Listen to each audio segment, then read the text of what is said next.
Welcome to Mental Health Monday. My name is Mick Coyle. Coming up on the programme this week. In any given classroom, you've got 5 young people who probably have a diagnosable mental health condition, not to talk about those other ones who are earlier stages and who may just be struggling for a shorter period of time. We've got to make sure that we know the scale of the issue so that we can put those resources in place, right? We don't always know what to say, but the most important thing is not having the answer. It's providing a space to let those young people speak. And I'll be reminding you how you can make connections with mental health organisations within your community. It's Mental Health Monday. The home of the UK's conversation about mental health. It's Mental Health Monday. Great to have you with us once again. First and foremost, wanted to say thank you in particular to Sharon and to Rachel for sharing their story as part of last week's podcast. As part of the radio group that I work for, we had Baby Loss Awareness Week content going out throughout the whole of the week, sharing their stories, hearing from different people, mums, dads, grandparents who'd lost children through baby loss. We're talking miscarriage, stillbirth, neonatal death, really tough topics, but spoken about in such an open and honest way. I want to thank the team for their coverage across the group, but also the people who took part in that coverage, who shared their stories with us. I really appreciate it. And thank you as well for your feedback to last week's episode.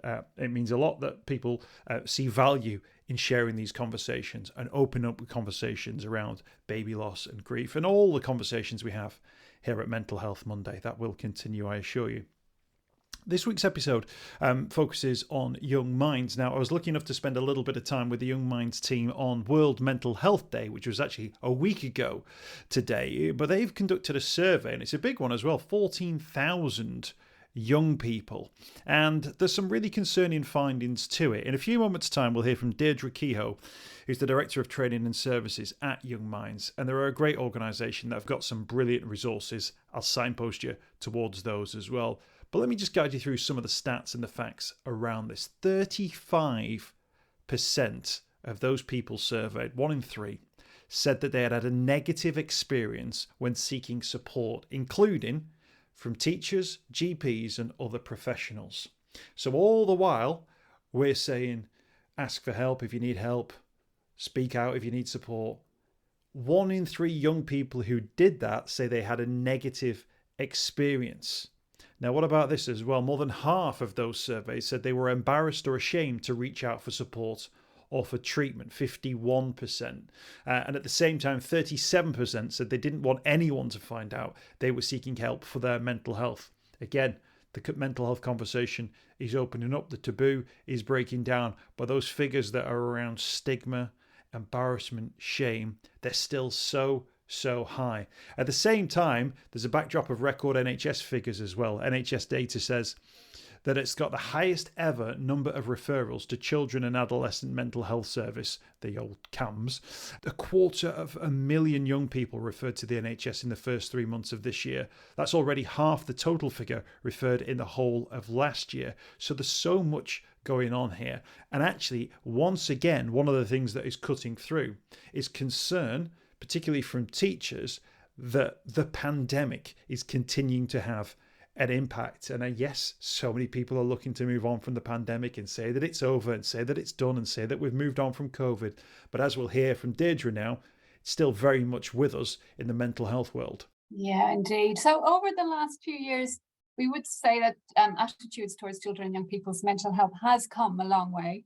And so today we're far more likely to talk about mental health than we were in the past. And we're far more likely to consider mental health as important as physical health. And I suppose whilst that is positive, and that's been one of the more positive aspects of the situation we've just been through, there is still loads of work to do. So we know from the survey that we recently did in Young Minds with 14,000 young people that 35% of them had a negative experience when they reached out for support. And that includes from people like teachers, GPs, and other professionals. So people are starting to talk about it, but when they ask for help, they're having negative experiences. And even more worrying, about 51% of the young people that we talked to said they were embarrassed or ashamed to reach out for treatment and support. And so that really shows that the stigma for mental health, although it's lessened, is still there, and it's impacting on those young people in their everyday lives. And the real I suppose that's very disheartening figures for us. And the real shame of that is that we know if you reach out for help early and you ask for support early, you get that support, it's far more likely to be effective. So we really, today on World Mental Health Day, we are shining a light on this really and asking people, whether you're a parent or whether you're a family friend or a trusted adult in that person's life, for you may be a person in school, a teacher or equal pastoral staff or office staff, or indeed in mental health services, when a young person is looking for support, please kind of think about what they're asking, really be encouraging and supportive of them talking to you. And remember, you don't, particularly for parents and trusted adults in the community, we're not trained on mental health. We don't always know what to say, but the most important thing is not having the answer. It's providing a space to let those young people speak, and then reassuring them that you're there to help them sort it out. You'll help them to find their way, because you'll find your way together. And I think it's interesting there, because I think, the stat you picked up there, 51% said they were embarrassed to ask for help. 37% said they didn't want people to find out they were asking for help. But equally, if you had a bit of a funny rash or something, you wouldn't want everyone to find out you're going to the doctor to talk about that. Or if you found a lump or a bump, you'd maybe keep quiet on that one. But actually, that really concerning figure, that 35%, those who did ask for help, and how many times have we had that conversation, Dee, where we've said, we need to be getting people to open up, ask for help, and actually for them to then come across stigma, lack of education, or whatever it is, that shows that almost the system isn't built. We're not built as a society to have this big conversation that so many of us are actually calling for. I think that's absolutely right. And remember, people are waiting for weeks and weeks and sometimes months on end to get that support. And that's why at Young Minds, we've recently launched a campaign called End the Wait. And that is work and just putting pressure on the government, I guess, in their new 10-year plan, which they've promised for mental health, that they're looking at this at every level. So we want more support in schools, making sure schools and the environment around those young people that they're in almost all day, every day, are able to respond and have the resources to. That when they reach out and they're referred into mental health services, that they're seen quickly and effectively and they're not turned away. And also, that whole thing about stigma in the community, we need to normalize it. We all have mental health. We accept it in other people. It's much harder to accept sometimes that for yourself, isn't it? So we would really love to see support hubs going into every community, where walk-in centres where you can go in, find someone to speak to, kind of formally or informally, but it becomes a normal part of functioning in your community, would be just make such a difference for that early help and perhaps destigmatize it so much more. I guess, Diedre, though, for young people at the moment who are thinking, should I try and get some help? They could say, well, the people I speak to in the first instance might not understand me. And even if that is the case, I'll become one of, a 250,000 young people who appear on a waiting list. So what's the point in asking for help? And that's, I could understand the reasons why someone would ask that question, but we've got to make sure that we know the scale of the issue so that we can put those resources in place, right? I think that's right. But we must remember that even, getting that formal support is really important. For many young people, that's an hour a week or 2 hours a week of professional support. But it's often the network around them, the family and the friends and the people that they interact with every day that provide so much support around of that wraparound support. So although, yes, there are horrible statistics about waiting lists, please remember that there is also a triage system in place for those. So if you really need help, you will kind of get that help a little bit earlier if you're in real crisis. But often it's having that person in your corner, on your side, the person who you can drop you a text or send you an email or give you a call or pop to your house just to see how you are, and who really cares about you, can make all the difference. It's very intangible, but recently we've talked to youth workers and we talk about the importance of love and commitment, in those relationships, whether they're a friend or a youth worker, whoever they are. It's really feeling that you are not alone as a young person. What are the consequences, Diedre, if you get it right? If a young person comes to you and says, I'm feeling this way, or I think I might be feeling this way, and I felt this way for some time. If you have a positive experience at that point, what's the benefit that comes down the line? So many. So one is you will forever, hopefully, continue to talk about how you're feeling and seek support early so that you can have whatever that needs. And remember, there's loads of charities out there, so you'll find loads of practical information and tips and signposting on the Young Minds website. But you've also got other charities like Shout provide a text line that you can, if you prefer texting people, you can go that way. The Mix offer loads of counselling and support online, and there's also Me Too, which is a forum for peer support for young people. So there is unofficial, or it is still official, there is still non-clinical support out there for lots of young people, and often that's enough. You know, an intervention like that can be enough to get them on their way.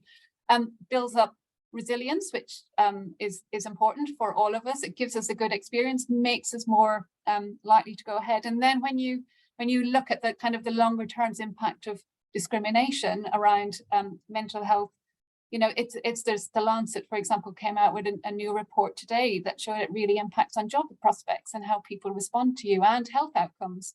So by, I guess, reaching for support earlier, you're more likely to avoid kind of the harder end of the mental health spectrum. And equally for those who maybe think, well, I've not been on a course, I don't have training in this, but you know, a pupil or a student has knocked on my door and has started, you know, spilling their soul, you know, from their experience. Yes. You've got to have a response, haven't you, at that point? You do. And this is the thing we hear most often on our parents' helpline. Parents often call us and they're terrified they're going to make the situation worse, or they'll say the wrong thing. The most important thing is that you don't need to be qualified. It's to listen and validate how the young person feels. Even if that's really hard to hear at the moment, it's just so important to understand and say it's okay to that young person to feel like that. There's nothing wrong about feeling the way they feel. It's really important that they talk about it. So just remember, you don't have to have all the solutions. It's not about that. It's providing that listening ear, and where you can, and not every adult will have this relationship with the young person, but where you can continue to work alongside them, continue to check in with them. You know, if they're going to reach out to a charity, or if they're going to go to their GP, checking in, you know, getting them prepared. What are they going to say? What do they want to say? What outcome do they want from that interaction that they have? Just helping them think through what it is they want to get from that is an enormous support.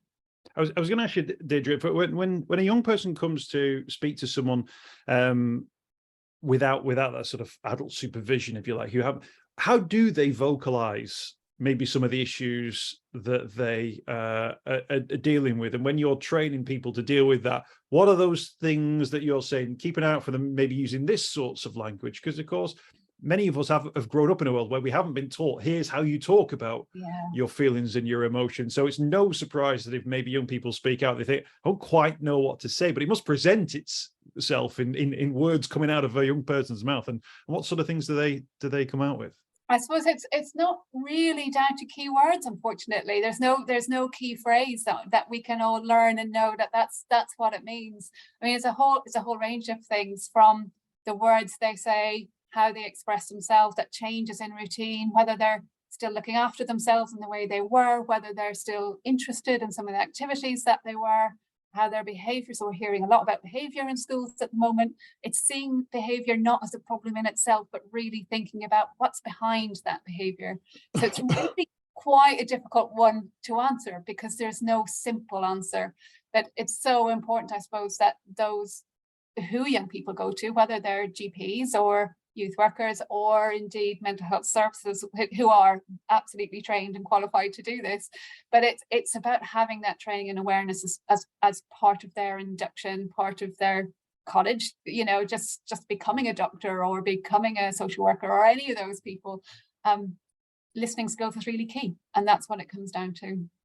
And I asked you before about what if we get it right? What if we get it wrong? You know, what if it is, you know, somebody meets that, well, 1 in 3, you know, who have that negative experience? What are your fears for the consequences of what that will mean?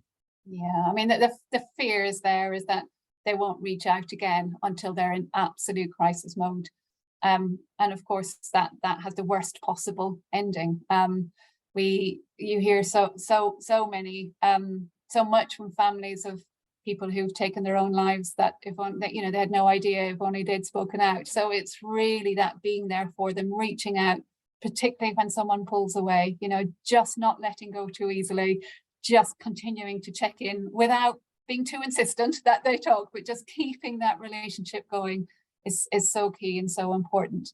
But yes, I mean, for the government, I suppose if things are not dealt with up early, when they're first flagged, they can escalate into really difficult mental health situations that are lifelong and ongoing and will impact that individual's every part of their life, or could end up there. So it's just so important to get it right at the beginning. And of course, if half of young people feel embarrassed to sort of reach out and speak about their mental health, it's impossible to say to a young person, don't be embarrassed, because particularly if an adult says that, it probably makes you feel even more embarrassed. But what is that mindset we can put into young people where they can think, I am worthy of support. I don't have to feel like this. And if I do speak to someone, it's only right that they support me. Yeah. And again, I mean, it comes back to that one trusted adult. So, there's loads of research. We've seen some recently done in Dublin with Jigsaw that just said it's just one special person in your life, one trusted adult in your life can make all the difference. So it's not that every single person needs to be qualified and know what they're doing. It can just be one person who can impact for the rest of their lives. So what a privilege that is for us as adults, isn't it? That we have this opportunity. So let's be there for young people and continue to encourage them and continue to address the stigma that's happening around mental health, so that as we go forward, it becomes less and less of an issue. Yeah, absolutely. And just in terms of those numbers that we're talking about here, I've got a stat here. 241,791 young people were referred to the NHS in the first 3 months of this year, which is almost half where we were for the whole of last year. So we're not talking about like one or two young people that might potentially present, within a school environment. You'd be talking about numbers of children in a class, certainly within a year group. So this isn't like a minority issue that there's a chance you might deal with. If you're working on the front line with young people, you will already know that this is an issue staring you right in the face. Yes, and we at Young Minds, we do lots of training of people in the community, and they're not people who are there for mental health reasons. They're there who, they run art clubs or music clubs or sports clubs, and what they're seeing is this coming through, and they really want that extra support. And you are absolutely right in terms of the numbers going up. So in 2017, NHS stats said that 1 in 9 in a classroom, so a classroom of 30 young people, had a mental health disorder. They updated that last year. It's now 1 in 6. So you think about that. In any given classroom, you've got 5 young people who probably have a diagnosable mental health condition, not to talk about those other ones who are earlier stages and who may just be struggling for a shorter period of time. So it is very common. Young people are talking about it more. They're talking about it amongst themselves a bit more. So it's just now making sure that they're not ashamed to talk to us as adults about how they're feeling.